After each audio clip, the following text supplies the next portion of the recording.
ప్రజలకు ప్రభుత్వానికి వారధిగా పనిచేస్తున్న జర్నలిస్టులు వారి కుటుంబాలు ఆరోగ్యంగా ఉండాలన్న లక్ష్యంతో మెగా హెల్త్ క్యాంప్ ఏర్పాటు చేశామని ఐక్యతా ఫౌండేషన్ చైర్మన్ సుంకిరెడ్డి రాఘవేందర్ రెడ్డి అన్నారు.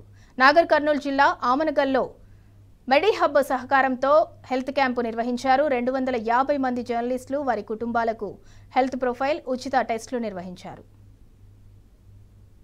అందరికీ నమస్కారం. ఇవాళ ఐక్యతా ఫౌండేషన్ కార్యాలయం కలవగుర్తి నందు ఐక్యతా ఫౌండేషన్ మరియు వన్ మెడిహబ్ ఆధ్వర్యంలో జర్నలిస్ట్ సోదరులకు మొబైల్ హెల్త్ క్యాంప్ నిర్వహించడం జరిగింది. మీ అందరికీ తెలుసు, మనకి ఐక్యతా ఫౌండేషన్ మీద విద్య, వైద్యం, ఉపాధి అనే 3 ముఖ్యాంశాలు తీసుకొని మనం ఇక కలవగుర్తి నియోజకవర్గంలో గత 3 సంవత్సరాల నుంచి పనిచేయడం జరుగుతుంది.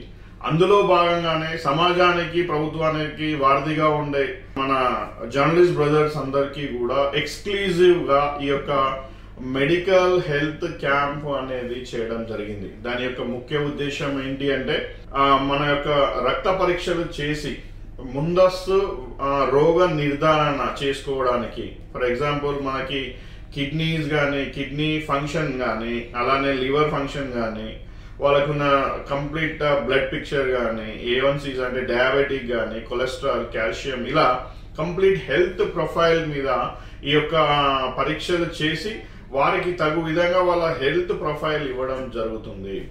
ఈ యొక్క కార్యక్రమము మనకు ఆమన్గల్ లో నిన్న, ఇవాళ కలవకుర్తిలో ఆమన్గల్, మాడ్గుల్, తల్కొండపల్లి, అలాగనే మనకి కర్తాల్, ఈ యొక్క 4 మండలాలకు సంబంధించిన జర్నలిస్ట్ సోదరులకు, విలేకరులకు, వాళ్ళ ఫ్యామిలీస్ కి నిన్న దాదాపుగా ఒక 110 మందికి యొక్క పరీక్షలు చేయడం జరిగింది.